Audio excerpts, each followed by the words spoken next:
বকশীবাজারে আলিয়া মাদ্রাসায় শিবির ও ছাত্রদল যুবদলের দফায় দফায় সংঘর্ষ চলছে। বর্তমান পরিস্থিতি জানাতে সরাসরি যুক্ত হচ্ছেন সহকর্মী শেখর আজাদ। শেখর আজাদ, এই মুহূর্তে কি পরিস্থিতি দেখছেন আপনার সামনে রয়েছে, জানাবেন বিস্তারিত।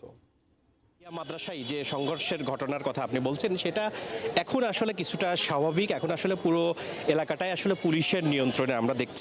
আপনারা দেখছেন যে হচ্ছে এখানে ব্যাপক পরিমাণ পুলিশ মোতায়েন করা হয়েছে এবং এখন ব্যারিকেড দিয়ে ঠিক জায়গাটা আটকে রেখেছে। আলিয়া মাদ্রাসার যে সংঘর্ষের ঘটনা আসলে যেই খানটাই ঘটেছে সেইখানে আসলে পুলিশ হচ্ছে এখন ব্যারিকেড দিয়ে আটকে রেখেছে। আপনারা জানেন যে সংঘর্ষের ঘটনা কিন্তু সেই বিকেল থেকেই শুরু হয়েছে এবং দফায় দফায় সংঘর্ষ হয়েছে। আমরা এই মুহূর্তে হচ্ছে পুলিশের অ্যাডিশনাল আইজি কথা বলছেন, আমরা একটু আপনাদেরকে শোনানোর চেষ্টা করব যে আসলে পুরো ঘটনাটা আসলে কি ঘটেছে। ইনভেস্টিগেশন করলে জানতে পারবো যে কী কারণে এগুলো ঘটলো, কিভাবে ঘটেছে বা কতটুকু ঘটেছে। হলের ভেতরে অনেকগুলো লুটপাটের আমরা ঘটনা দেখেছি, দরজা ভাঙা, এগুলো আপনার ইনভেস্টিগেট আমাদের কাছে এই ধরনের কোনো তথ্য নেই, আমরা পরবর্তী ইনভেস্টিগেশন সাপেক্ষে বলতে পারবো। কাউকে গ্রেপ্তার করেছেন? না, কোনো গ্রেপ্তারের ঘটনা। এখন কি দুই পক্ষ শান্ত আছে? একেবারেই শান্ত, আপনি দেখছেন একেবারে পরিবেশ স্বাভাবিক।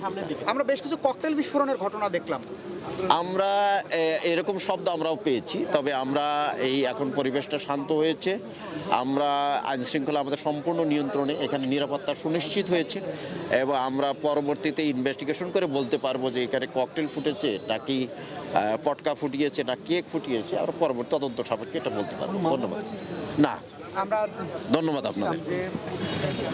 আচ্ছা, আমরা যেমনটি হচ্ছে পুলিশের বক্তব্য আমরা শুনছিলাম, পুলিশের তারা বলছেন যে এখন আসলে পুরোটাই তাদের নিয়ন্ত্রণে এবং হচ্ছে যেই সংঘর্ষের যে ঘটনা ঘটেছে এখন আসলে তার কোনো এখন আর নতুন করে আবার তৈরি হওয়ার কোনো আশঙ্কাও নেই। তারা বলছে, পুলিশ বলছে যে এটা পুরোপুরি এখন নিয়ন্ত্রণে এবং আসলে পুলিশের পক্ষ থেকে যেটা বলছে যে হচ্ছে কি কারণে আসলে ঘটনা বা কি হচ্ছে সেটা আসলে তারা তদন্তের পরে বলতে পারবে। তবে যে ঘটনা আমরা এসে জানতে পেরেছি সেটা হচ্ছে যে হলে আধিপত্য বিস্তারকে কেন্দ্র করেই আসলে ছাত্রদল এবং ছাত্র শিবিরের মধ্যে যেই সহিংসতার ঘটনা ঘটেছে। হলের যেই আবাসিক যে হল রয়েছে সেই আবাসিক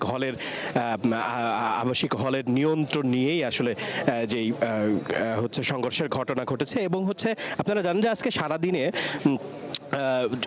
বিভিন্ন শিক্ষা প্রতিষ্ঠানে, জগন্নাথ বিশ্ববিদ্যালয়ে এবং হচ্ছে ঢাকা কলেজে এবং হচ্ছে এই যে আলিয়া মাদ্রাসা, এখানে এই সংঘর্ষের ঘটনা ঘটেছে এবং সব জায়গায় প্রায় মানে একটাই বিষয়, সেটা হচ্ছে যে আধিপত্য বিস্তারকে কেন্দ্র করে আসলে সংঘর্ষের ঘটনা ঘটেছে। এই ছিল আমার কাছে শশী, বকশীবাজার।